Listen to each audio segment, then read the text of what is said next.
Hey guys, today we are going to build an entire drone. We're doing a build video, and this is a pretty cool build because this is Rotor Riot's new budget build. So you can build this whole drone for $200. It's sold as a kit on the Rotor Riot store. In fact, for a little bit more, you can have it built for you, but if you want to build it yourself, we're going to walk through that whole thing. So these are not cheap components. These are components that we at Rotor Riot worked to source at a good cost so we can give you guys a quality build kit at a low price. So $200 for the whole kit, and you've got really good stuff in here. And we're gonna walk through everything that you need to do to put this together. The intention here is to help people get into FPV. I think one of the barriers is that it can be expensive. This is, like I said, a really solid build for only 200 bucks. So let's put this together. So we've got a Rotor Riot CL1 frame, Hypetrain Motors. We have a TransTec F7 Flight Controller. This is a really cool flight controller.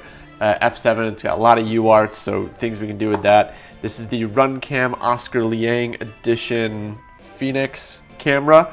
We've got an HG LRC 4-in-1 ESC, a Rush video transmitter, and a FreeSky receiver, and a Foxier antenna. The other cool thing about this build is that there's a lot to it. As we go through, this is gonna be a really good learning experience if you're newer to all this. So we're gonna get into certain specific things like making a custom harness to connect your flight controller to your 4-in-1, and setting up multiple UARTs to do different things, and changing the protocol of the camera from PAL to NTSC. So all sorts of random little things are going to be covered throughout this build video. So this is going to be a pretty lengthy video, I imagine. So get your coffee or whatever, and let's get into this. So let's just get everything else out of the way but the frame. Assembling the frame is a great place to start. So we're just going to start with the main plate that has the press nuts here, this bottom stiffener, and the 4 arms. Let's get our hardware out. And with the CL1, there should be 2 lengths of screws, short screws and long screws. And we're looking for the long screws. I think they're like 12 millimeters. These short ones will be for the standoffs later. So just put all these standoffs and these short screws together. So the order is the lower stiffener goes down first, the arms go on top of that, and then the main plate goes on top of that. The screws feed up from the bottom.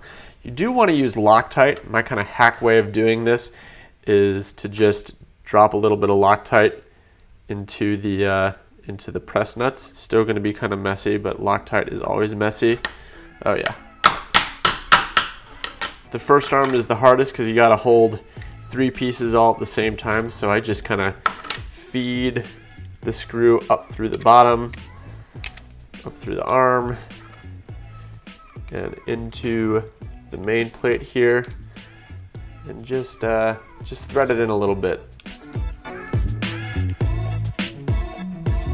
Do the other one too while you're there to keep the arm from spinning around. It's in there super loose, but now we don't have to hold 3 pieces all together, and the other arms can just slide into place. The holes can't line up if you put it in wrong, but the thing you want to look for is that the tips of the arms go toward the nose and the tail of the drone. Okay, we've got all 4 arms loosely screwed in here.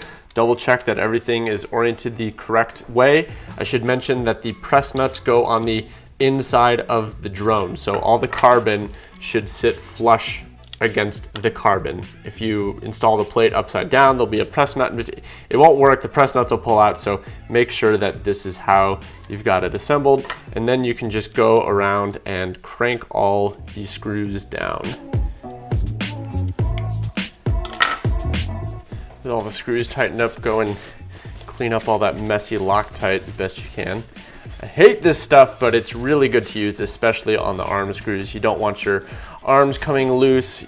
That's how you get weird vibrations, and your drone won't fly well, and the carbon will break. So, all right, got that together. Next thing we're gonna do is attach the motors to the arms. we're going to be using, like I said, Hypetrain Motors, and these are the Vortex edition. It's your boy Vortex. So these are 2207 2650 kV motors, so really good on 4-cell, great power. I like the high kV stuff, so it's a good one. So these screws that come with these motors are, I believe, 6 millimeters long, because most frames they have 4 millimeter arms, so that's the perfect length. But this frame meant to be very durable, and the arms are 5 millimeters thick. So that extra thickness gives you more durability, but the screws that come with the motors aren't quite long enough. So what you need to do is find like a 7 millimeter screw. But what you could also do is use an even longer screw and then something to take out some of the length. So what we have here are quad skids. These mount under the motors, and they're made out of this hard nylon material that skids on the ground really well and lets you do skid tricks, so that's nice. So we will use these quad skids along with 8 millimeter screws to mount the motors.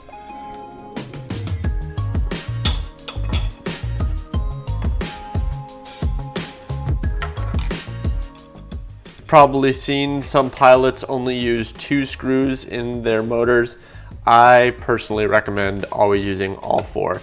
That way, if one falls out or something, I mean, these things do have a lot of vibrations, you don't end up in a bad situation with your motors falling off. So you might as well just use all 4. The weight that you're gonna save from 2 screws is just, especially for freestyle. Maybe if you're an advanced racer and every gram matters, you can go for it, but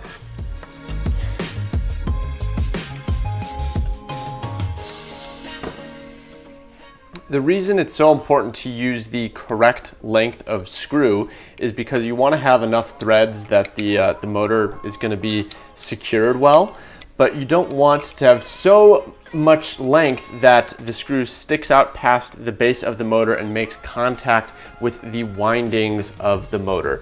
If the screw contacts the windings, you can short out your motor and damage your motor. So, like I said, with the 8 millimeter screws and the quad skids, it should be a very good length. But even so, go through and just look. Just make sure that you didn't grab too long of a screw or whatever, and that the threads aren't sticking out and touching the windings. All of these look good, no problem here. So all 4 motors mounted.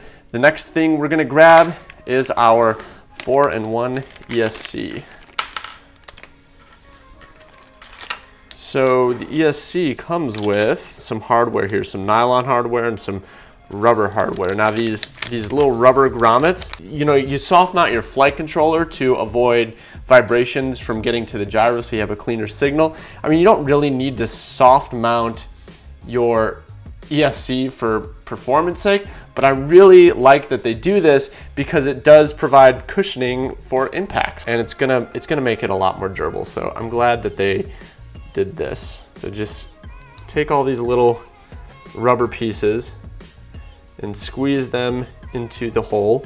That's also going to make it fit better because the holes are enlarged to accommodate these rubber pieces. So the rubber pieces will step the hole down to an M3 sized screw, which is the size hardware that we're using for this whole build. So we might use these little nylon nuts. So we'll set those aside. The other hardware are these nylon female to male standoffs and these screws. So you could use these for your stack, but gosh, I just don't think that's durable. The male ends of nylon pieces are really susceptible to breaking, so I avoid that. What I like to do instead is get some long screws. Let's see, get some 25 millimeter screws here and some short nylon standoffs that are female on both ends, so there's just a hole straight through. And what we're gonna do is just use one long screw that goes all the way through the stack and just space it out with these female nylon standoffs. We've got 2 sets of stack holes. The inner ones are 20 by 20 if you're using smaller boards, but we're gonna be using the 30 by 30. You can see which ones line up. So we will drop a screw through and thread on a nylon spacer.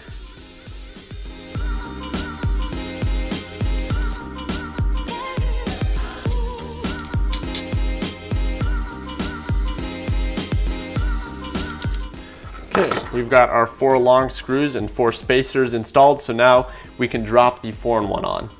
Now this 4-in-1, it's got solder pads on both sides, so you can put this on any way that you'd like. On one side, there are markings for the motor outputs. So the way they would have you install this normally would be to have the LiPo pads in the rear and the breakout connector on the bottom, like so, and then you'd have motors 1, 2, 3, and 4. So that's the normal Betaflight motor map. But we're gonna mix it up because having the LiPo pads come out the rear, it makes things a little bit congested in the back where we're gonna have our VTX and our receiver. So I like to flip it around. I do like keeping the breakout connector on the bottom because it leaves more room between the stacks to pass wires and stuff. But if we do that, we're not gonna be able to see our labels. So before we go ahead and drop it on there and solder up the motors, let's make the harness that connects our 4-in-1 ESC to our TransTec Flight Controller. So this is a great flight controller. It's F7, it's got a lot of outputs, and comes with some pretty cool accessories here. Look at this. Every flight controller should come with this. Just a super clear wiring diagram. Makes it very obvious what to hook up to what. So just like the 4-in-1, we've got little soft mount bobbins. So let's install those. These ones are green, so that looks cool. Now for connecting the flight controller to the 4-in-1 ESC, I love what TransTec did here. They gave you cables that on one side are plug and play with the flight controller connector, and on the other side, there's just pins. And then they give you unpopulated connectors, so you can basically make your own harness for whatever 4-in-1 that you're using. And you got different size plastic connectors here, so we'll just find the one that fits our 4-in-1 connector, this one there, and then we can go ahead and stick the pins in. They even give you 2. We're only gonna need to use 1, but if you ever need to swap to a different 4-in-1 or whatever, it's nice to have a backup. So go ahead and set the backup aside.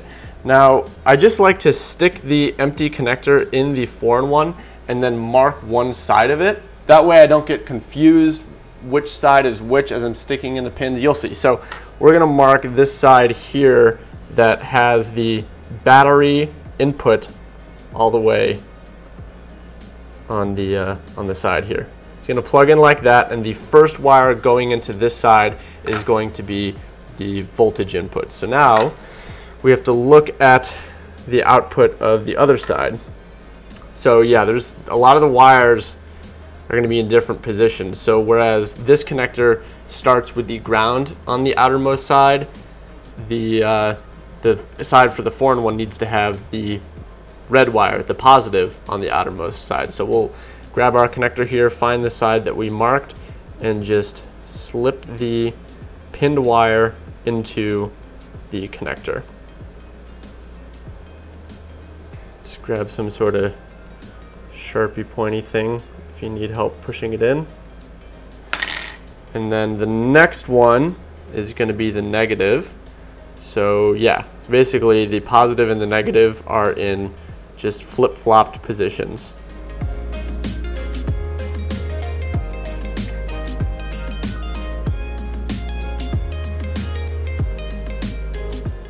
The next wires are these blue wires. These are the motor signal wires. And really, since we are reorienting the 4-in-1, we're already gonna have to remap the motor, so you could just do the blue wires in any order, but we're gonna go ahead and put in the extra effort to actually connect the 3 output to the 3 input and the 2 output to the 2 input. And that way, we can provide a CLI dump that you guys can just copy and paste straight onto this board that takes care of all the configuration for you. So the order on the 4-in-1 is weird because it goes battery, negative, then 3, then 1, then 4, then 2. So it's not even, you know, 1, 2, 3, 4. It's you're gonna have to pay attention, which is not the most convenient. You should always hear them click, and the plastic teeth here should all be pushed down. So you shouldn't be able to pull out any of the wires once they're in there. So just double check things as you're going. Okay, we've got all the motor signal wires in place. The next wire on the flight controller side, this green wire, this is the the current sensing wire, and that goes all the way on the outside. And actually, we're not going to use the current sensor built into the 4-in-1 because this 4-in-1 also does feature ESC telemetry. So we'll use that instead, but we'll just hook up the wires just so that they're, they have a home. This yellow wire, this is the ESC telemetry wire. So this is the one that we'll actually set up and make use of in the configurator later. And it goes in between the green wire and the blue wire. Okay, now I'm going to go ahead, just so that we don't ever mix up the connectors later, and just plug this into the 4-in-1 right there. Because we know that the flight controller side is correct because it came pinned from the factory. This is the one that we did ourselves, so with it plugged in, now we can go through and double check. It should go positive, which is red, minus, which is black, signal, signal, signal, signal, which is all blue, the ESC telemetry wire, which is yellow, and the current wire, which is green. Now we can put our 4-in-1 in place. So we'll have the LiPo pads toward the nose and the breakout cable toward the rear. The rear is indicated by these 4 extra holes in case you wanted to mount something 20 by 20 in the rear. We'll just go ahead and slip that on. Now we can solder the motor wires to the 4-in-1. So just go ahead and solder the 3 wires for each motor directly to the pads. Don't twist them up, and that will make setup later easy. So it should just be the far right wire should be to the far right pad, the middle wire to the middle, and the far left to the left. So just 1, 2, 3 for all 4 motors. So I'm just going to lay the wire down and just route it over to the 4-in-1. I'm trying to add some turns to the wire so that we get slack. It's better to have a little bit too much length and come up short.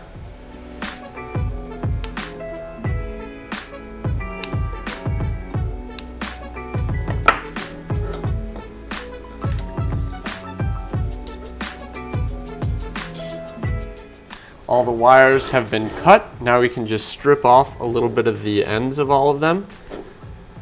Just a couple millimeters will do. Doesn't need to be exact.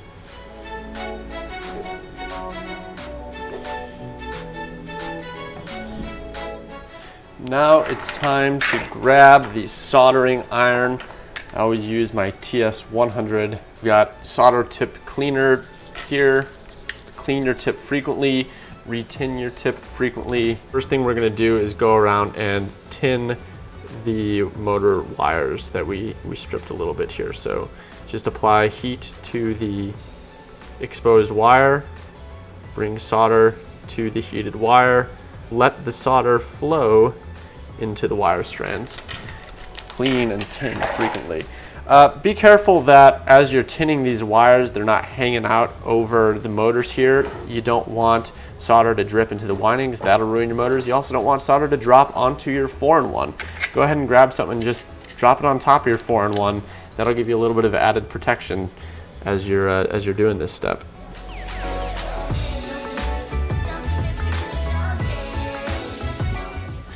All the motor wires are tinned. Now we need to pre-tin the 4-in-1 itself. So same thing, apply heat to the pad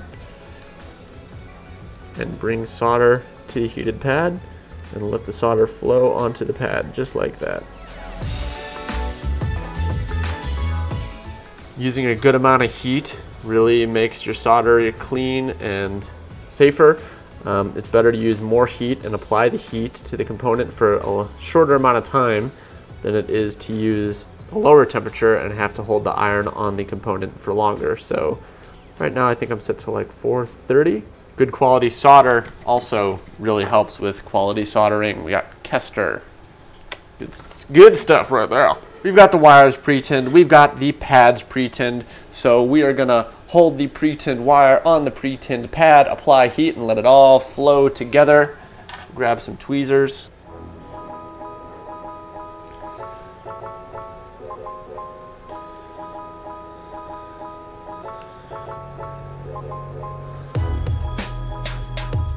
If the joint looks a little rough, you can just add a little more solder to it like that.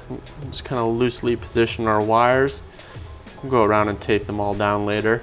But that's looking like it should be good. just go around and do the rest of the motors.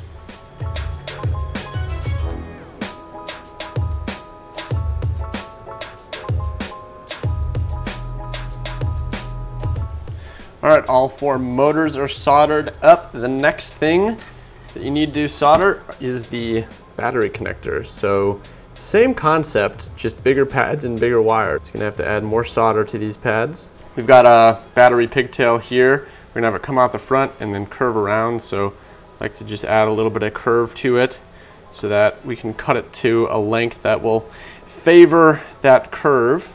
1, 2.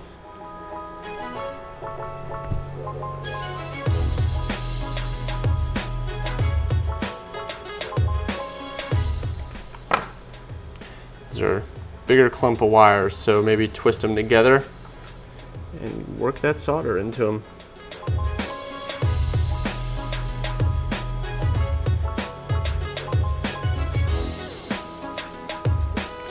Let's pick it up. Check both sides here. Yeah, we don't have solder on this one side of the posit, so we're just gonna put the soldering iron on the bottom to draw the solder through. Oh, we still just don't have solder on that side. Get in there. Okay, that's looking pretty good. Same concept. Just apply heat so that the soldered wires and the soldered pads flow together. Now we're gonna turn up our iron a little bit, make it like 440. There we go. It's starting to all flow together. Beautiful.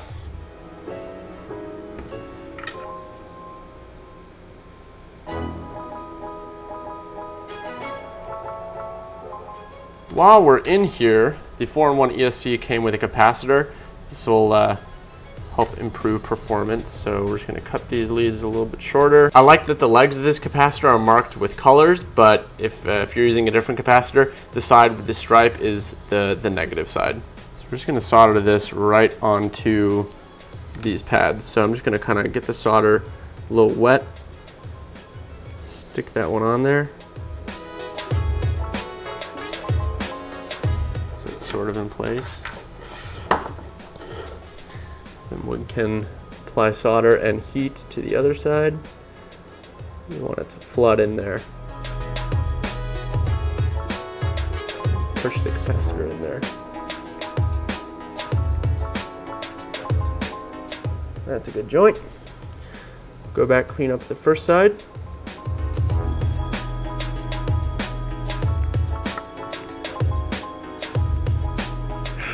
There we go. Okay, now bend the capacitor lead so that it runs along the wire here. And get yourself a piece of heat shrink, and we're going to heat shrink the capacitor to the wire so that it's secure. Get yourself some nice big heat shrink, but in case the heat shrink that you have is a little bit too short, I'll share a tip with you. This is first saw this tip from David Vindestall, but I think it was Chad taught it to him. I don't know. Where are some pliers? If you got heat shrink that's too small, get some pliers and you can just stretch it out. Just stick the heat shrink on the pliers, pull it apart. Then we've stretched it out a bit. You can fit right over the XT60 connector and onto that capacitor. Grab a heat gun.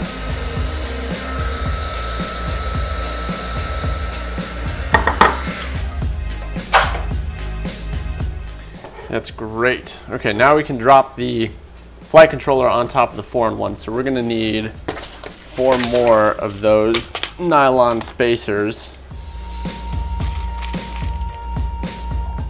Okay, we got our flight controller. It's cool how they did this. They actually had the opening of the connector face inward, which just, I don't know, it's just kind of cool and clean. So we're gonna get the connector plugged in before we stack it on. Yellow wire should be toward the corner.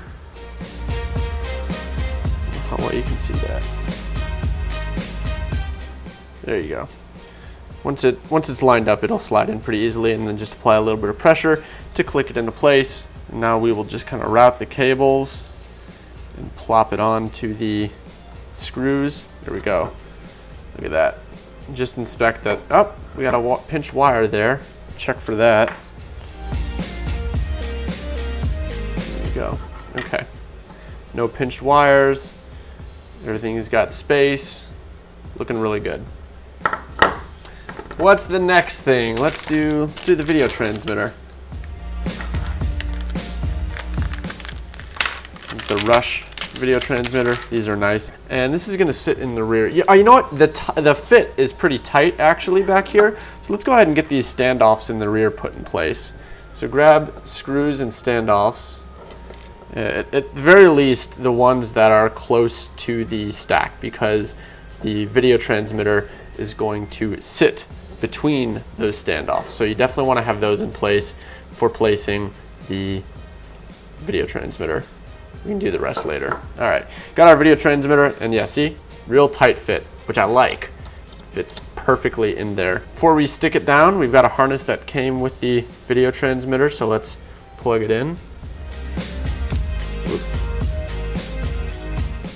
You'll notice that there's a connector up here. That would let you plug directly into a camera, which is nice, but we are actually gonna power both the camera and the video transmitter using pads on the flight controller, and we're also going to pass the video signal through the flight controller so we get Betaflight on screen display. So we can cut that connector off, and also we can remove one of the red wires that's for 5 volts to power the camera if you wanted to power the camera from the video transmitter. So we can just snip that off. Okay, twist the wires back together. Okay, let's get some double-sided sticky tape. Where'd that go? Here we go. So we could just stick it back here and run the wires over the top, but to clean it up, I'd like to run the wires between the boards. So we're gonna lift this board back up here and lay the wires down over the 4-in-1. And then check all our harness wires and stick the board back down. I'll just push this video transmitter down onto the frame so the tape can do its job. There we go. Got our wires coming out the front. Again, double check that all the wires running between the boards have play. They're not getting pinched or anything. We're looking good. We got plenty of slack here to solder them. So let's go ahead and do that.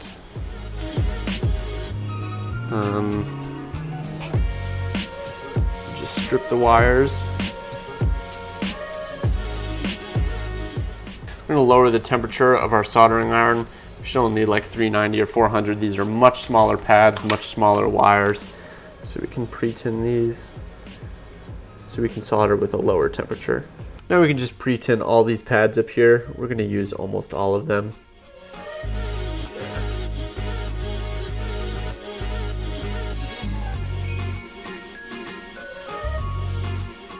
Then working from the USB side to the other side, we're going to start with one of the black wires to the ground pad. There we go. The next pad is labeled V+, so that's the positive voltage. So we'll grab the red wire. So that, boom. Next wire, TX5. We're going to use UART 5 for the smart audio control of this video transmitter. It's awesome because it'll let you control the video transmitter settings through your on-screen display, let the flight controller send commands. Great feature. Here's what's kind of weird about the harness that comes with this video transmitter. Normally you would expect the yellow wire to be the video wire, but au contraire. If you look closely at the markings, the video wire is actually the white wire, and the SA wire, smart audio, is the yellow wire. Not sure why they did that. Hopefully they fix it in future production, so double check that just to be sure. But on this unit, on this harness, the yellow wire is going to be connected to the TX5 pad. All right, the VO pad, video out, that's going to be the white wire, the video wire, because the video is going to come from the camera and go into the flight controller and then out to the video transmitter, and that will let the flight controller overlay the on-screen display. There we go. Now we've got a straggler, a black wire. This was another ground from the camera harness. You could have cut it off, but a little tip that helps improve video quality is to if you have 2 ground wires on your video transmitter, is to solder that ground wire to the battery lead negative. So we're just going to take it down here, and just hit it with some heat so that it solders right there. Okay, so that's our video transmitter. Next component we'll grab is our camera here. This is the Oscar Liang Edition RunCam Phoenix. Very nice camera. This camera comes with some screws, a wire harness, and this adapter. This adapter is nice if you're using it in a frame that takes a full-size camera because it will step up the camera size to be wider. We don't need that. Our frame comes with micro camera mounts. So we'll take our 3D print and slide it over standoffs. The prints do have a left and a right side. If you look, one side of the print favors the standoff. You want them oriented like this. You need more space between. So the side that goes deeper away from the standoff, that's the side that will rest against the camera. Hope that makes sense. Just loosely threading them in there. We'll set the angle and height and tighten everything down later. And we can mount our standoff. So just pull this LiPo lead kind of out of the way there. Get 2 more frame screws.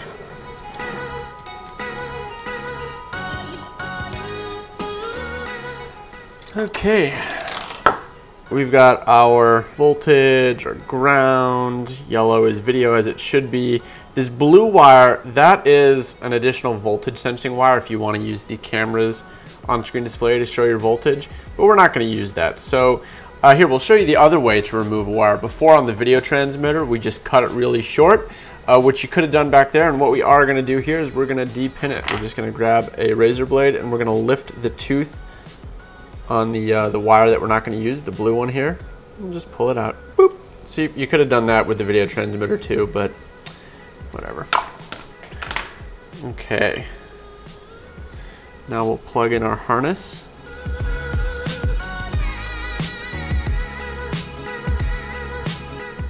Ooh, it's a tight fit. Okay. The brown and green wires, we'll come back to those, so just kind of pull those out of the way for the moment. We're going to start with the red, black, and yellow wires. That's power, ground, and video. Those are going to solder up here, so we're just going to hold them in place, add some slack in, and cut them.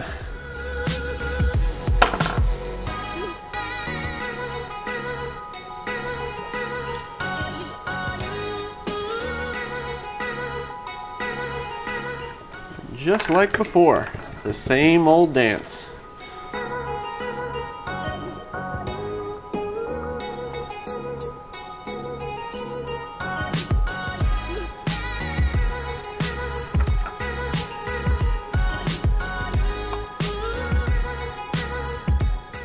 Ground, then yellow video, then positive. Now above these pads you'll notice some jumper pads, and if you need to change the voltage output depending on which components you use, you can follow the instructions that they give you here. Yeah, because you could power either the camera and or the video transmitter off the battery voltage, or you can power them off 5 volts. But they've got it set up. Yeah, they've got it set up the way we want, where the it comes with the pads bridge, so that the video transmitter is going to run off the full voltage and the camera is just going to run off 5 volts. Again, this camera could take full LiPo voltage, but I don't know, it'll be cleaner if it's 5, I think. So, all right. Again, we'll come right back to this green and brown wire. First, let's get our antenna in here. So we've got this nice 3D printed mount for our antennas. Again, we need standoffs in it, so let's get standoffs in there. And then the antenna just inserts into this little cup, presses in there, and then now we just plug in our MMCX connector into the video transmitter. Woo, nice satisfying click. And then mount the standoffs back here.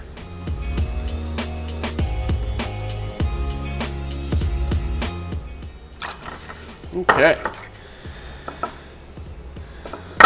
There we go. All right, so now I said I wanted to come back to these brown and green wires. What these wires are for camera control. And there's two ways that camera control can work on this camera. It could be done like with a joystick input, or it could be done through a UART of the flight controller, which is really awesome. So we're gonna hook up these wires to a UART. However, the default camera mode is to use joystick control, so we need to switch it to UART control. All right. Default channel should be Fat Shark or Immersion channel 1, that's 5740. This is a smoke stopper. If you've made a mistake, this device should prevent a short from ruining your electronics. So we've got a fully charged battery. We're gonna plug that into the smoke stopper, then we'll plug the smoke stopper into the drone. There we go. You should get video, and if you look, it says joystick control. So the camera is set up to be controlled via a joystick, and we want to switch it to UART control. So the way that we do that, let's disconnect our drone. The way that we do that is we short these two wires together. So we can just strip off a fair amount here, connect them together. Okay, reconnect the battery. And now it says UART control. Great. Unplug it and disconnect the wires, and now we can solder the wires to the flight controller. So what camera control is it's like the settings on your camera.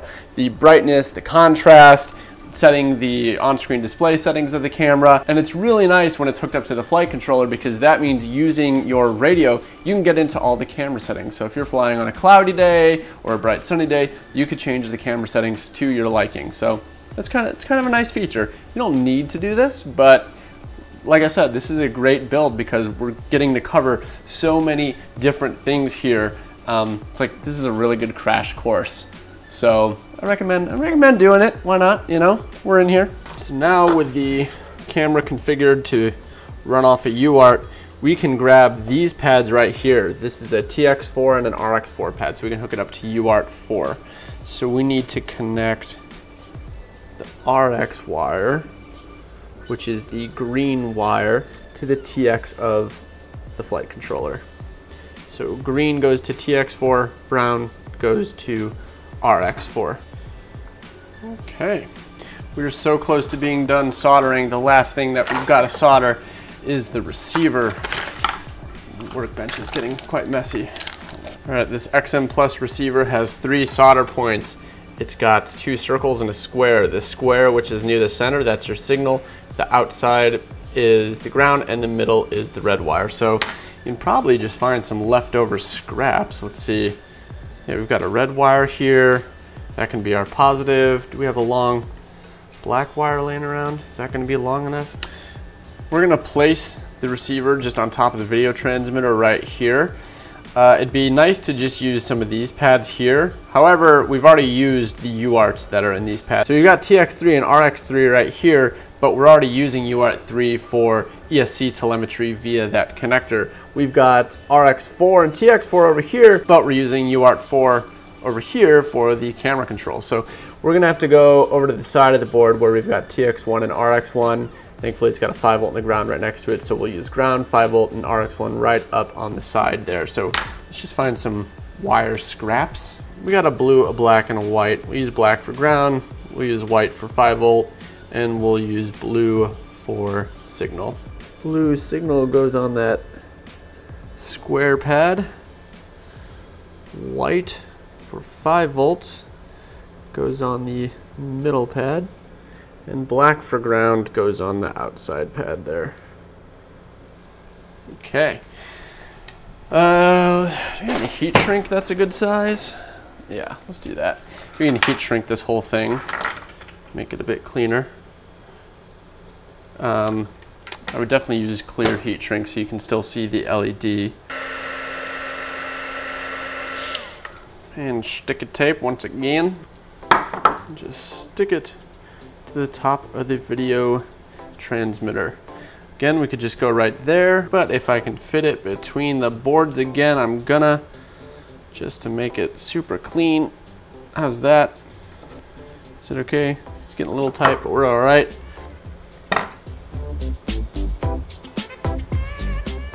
And just as we've been doing this whole time, pre-tin the wire, pre-tin the pad, solder them together using the ground, 5-volt, and RX1 pads. Remember that white is 5-volt on this harness that we made, but you can use whatever colors you want. Okay, we are so close to being done. Let's put in these last set of standoffs. It's like the second set from up front. Let's stick these receiver wires through. We've got holes in this 3D printed thing back here to mount your receiver wires to. Super nice. And then you could use, they've got like straws that you could stick on there. I don't like doing that. I don't like the straws because they break, they pop out. So I like to use zip ties. So we'll just stick zip ties through this.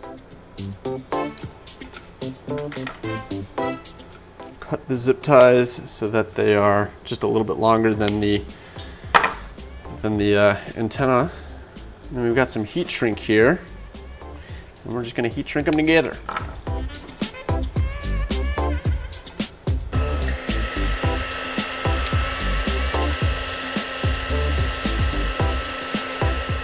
Okay, we're getting so close. All right, the last mechanical thing we need to do is just attach the top plate, but I recommend waiting to do that until you've configured everything in the computer in case you've made some sort of mistake and have to go back and resolder something or whatever. So let's break out a computer. All right, so plug our drone into Betaflight here. Okay, first up, the ports tab. This is where we tell the flight controller what we have hooked up to each of the UARTs. And some of these are actually correct by default. Lucky us. So UART 1, serial RX, good to go. UART 2, we did not use. UART 3, remember we use that for our ESC telemetry via the harness that we made. So we're gonna go to sensor input and pick ESC, all right. UART 4, we're using that for our camera controls. So in peripherals, use this camera RunCam protocol thing, and UART 5, smart audio. So for each UART, for each horizontal row, only one thing can be turned on. Each UART can only have one function. So we're using almost every UART except UART 2. Save and reboot. Now in the configuration tab, let's see what we can do. DShot 600, that's fine. We'll set it to 8K, 8K. Cool, cool. Rotor Riot. Set this arming thing to 180. That means we can arm if we're upside down. That's nice for wiggling out of trees or whatever. Receiver protocol, you want serial based, you want S-bus. What else? What else? We're not using an LED strip. Sure, air mode can be on all the time. OSD, we want to turn on ESC sensor. Okay, good to go there. Next up, we've got our PID tuning. I'm just gonna dump in some PIDs that I know work really well on this build. You can tune the PIDs and rates to your liking, but I know these are good values to start with for this build. Let's double check the filter settings, but the defaults are fine. All right. Next up, we gotta get the receiver working. So we gotta bind this thing. Welcome to OpenTX. Woo. We've got a radio here, and we've already got a model set up that works. Setting up a model in the Tyrannus it's a bit of a process. So you're gonna have to check another video. I'll leave a link to one in the description if you're really going through all the stuff for the first time on how to set up your radio. It's nice if you have a buddy here because there is a button on the receiver that you need to push while you plug in the battery. So we're gonna do our best here to do this kind of all by ourselves. So push and hold the button. Okay. Receiver should be in bind mode. Now we can put this in bind. We got a green light. I think that means we're bound. So we'll power cycle everything. Okay, let's get this back into the computer. Give me a green light. We got a green light. Okay, over in the receiver tab, we got a wrong channel map here. So we got to pick a channel map that works. I think if we pick this one, Okay, yeah, cool. Throttle. Roll. All right, so we want to check that all the sticks move the right things and that they go from 1,000 to 2,000. So 1,000 to 2,000, 1,000 to 2,000. Boom. All right, we're good. Be sure to hit save. And now we need to, we're just gonna clear out all their switch assignments. All we're gonna do right now, we're just gonna add a arming switch. So we want that to be armed. Put this in the right position. Okay, so we've got an arming switch. You can go through and there's all sorts of other stuff that you can turn on. Like you could have angle mode if you want to fly with your accelerometer. You could turn on a beeper. You could turn on turtle mode. So we'll leave that for you to do on your own, but it's super easy to assign switches. You just click add range, and then if you've got the switch set up on the radio to a channel, just move that switch. It'll automatically assign it in Betaflight.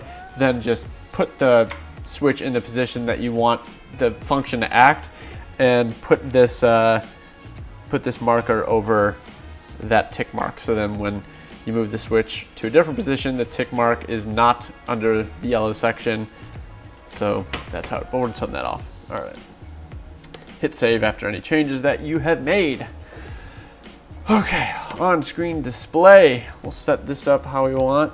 Okay, definitely set the video format to NTSC, because if you have it set to auto, you could accidentally put something down here where it actually gets cropped out in the NTSC format. Hit save on that.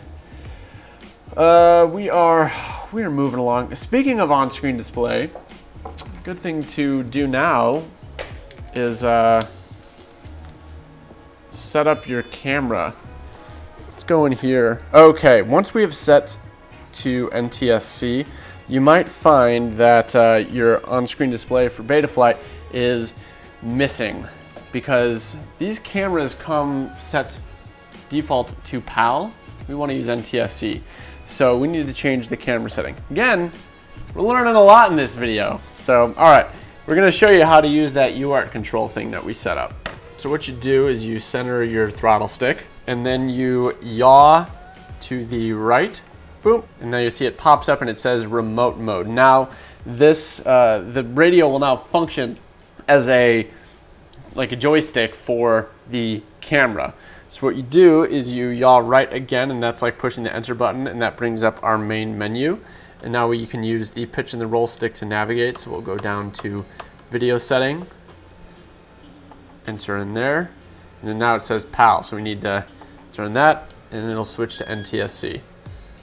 So now we are in NTSC, so everything should match. Okay, the video transmitter, the camera, the setting on the flight controller, our receiver, everything's NTSC. We're gonna get good performance, and our Betaflight on-screen display is now functioning properly again. But you might notice there is some overlap stuff, because the camera is also generating an on-screen display.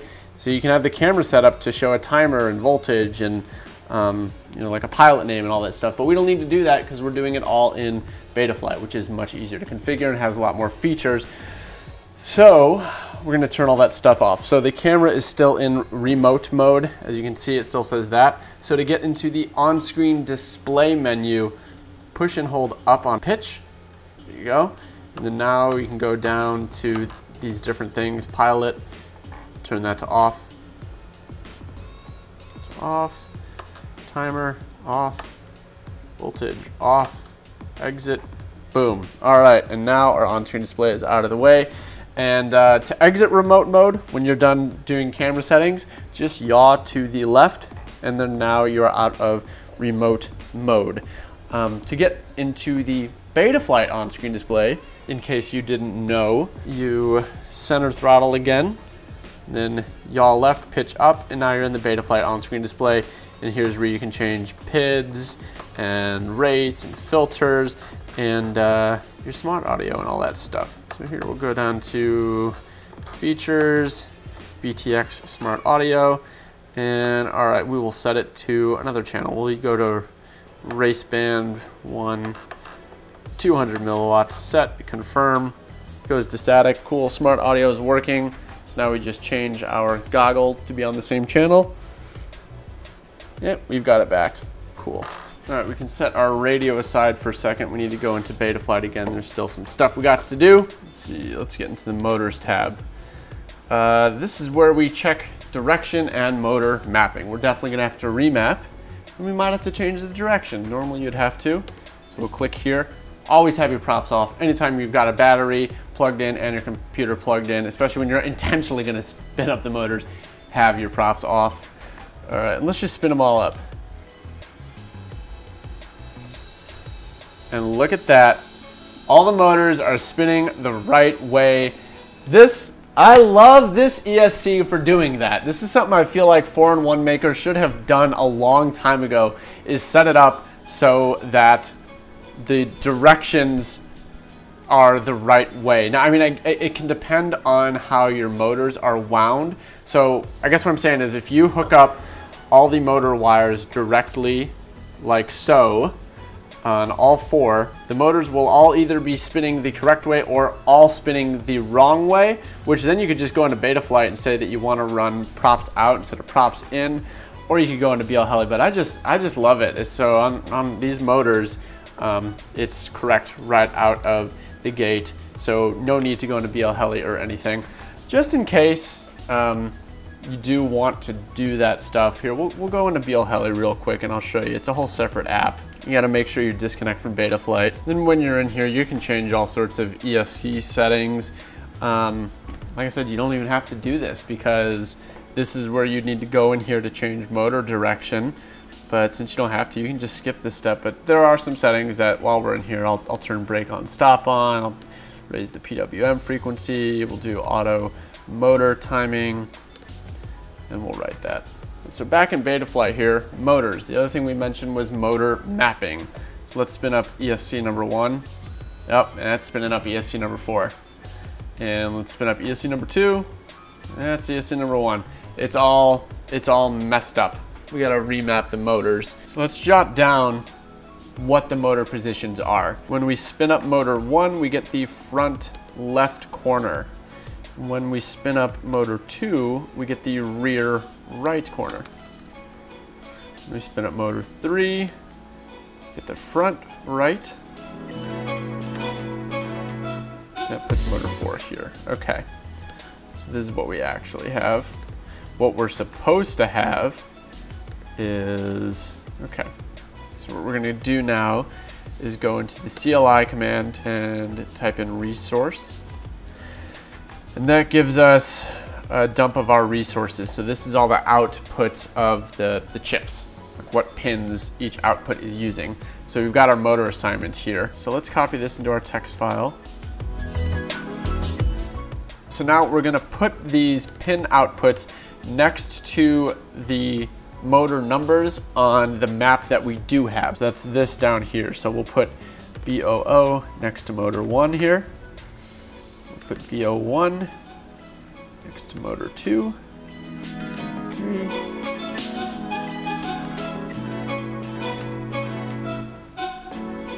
And then what we're gonna do is we're gonna replace the motor map that we do have with the motor map that we want, which is the thing we wrote up here. So we'll turn this 2 into a 1. We'll turn this 2. This into a 3, and this into a 4. And then now we have our new codes that we need to enter in. So we just put resource motor in front of each one of these. And now we can just copy all 4 of these into our CLI. Boom. Hit enter. Then type save. And now our motors should be remapped. Let's double check it. Check here. Motor 1. Boom. Motor 2. Oh yeah. Motor 3. Hooray. Motor 4. Zippity doo dah. Nailed it. Okay. I know that's a total pain in the butt. I hate motor remapping. It's manual, it's typing. But if you are following this build video step by step using this ESC, orienting it the way that I showed, you can just copy and paste those lines. They'll be in the description and they will be in build notes that I will link. And with that, we are done. Now that we have everything configured and haven't come across anything that we need to desolder or whatever, we can go ahead and finish screwing down the stack. Grab those little nylon nuts that we saved from earlier and just twist those on right up top. Snug them up, but don't over tighten them. You don't want to over compress the soft mount. Let's put the top plate on.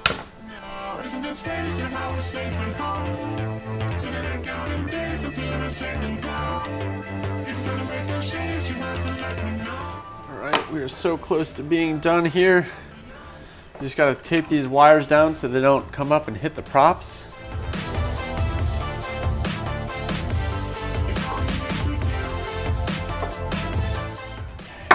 Boom. Okay, we've got some grip here. This is a great battery pad made by God. Just cut some here.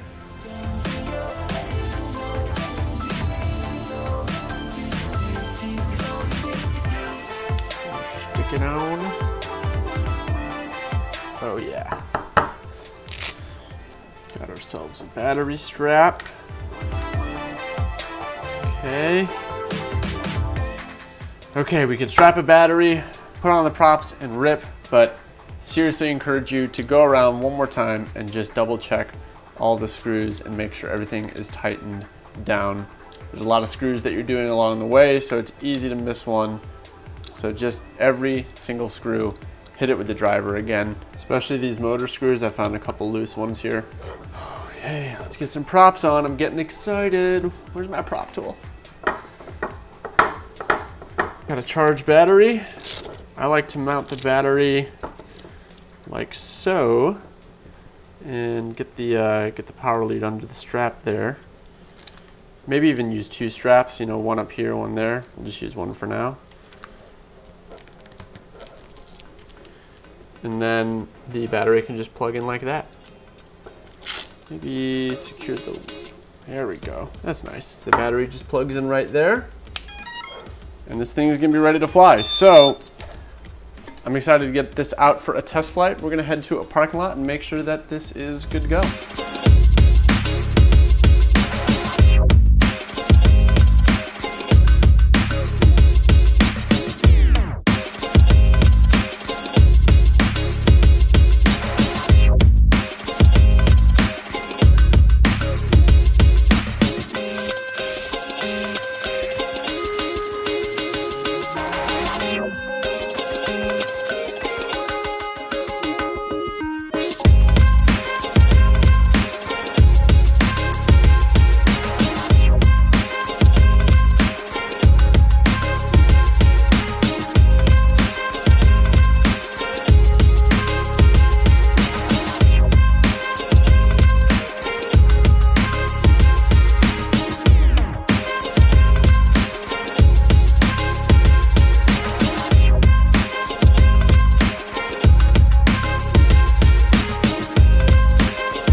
Alright, so that is the Rotor Riot budget build. Super excited that we can offer a low cost way for someone to build a drone because there's so many people getting into the hobby and it's kind of, hello cat. Hello, it's kind of a tough hobby to get into, right? I mean, there's a lot of technical barriers to entry, and if we can help alleviate the cost of getting into it, I'm excited that we can do that. So I hope that this build video made it very clear how to build everything, put this thing together. I know there's a lot of steps to it, that's why, like I said, it's a great crash course. Link in the description to a build manual that we will have that will also outline everything, and of course link in the description to the build kit on the Rotor Riot store, so you can just get everything that you need to follow along with this build video. Subscribe to this channel for occasional videos that are technically focused in the drone world. Subscribe to my main channel, The Drib, to keep up with my flight videos and my vlogs and all that good stuff. And of course, subscribe to Rotor Riot for everything that we are doing. Guys, thank you for watching this video. Hope you learned something, and we'll see you next time.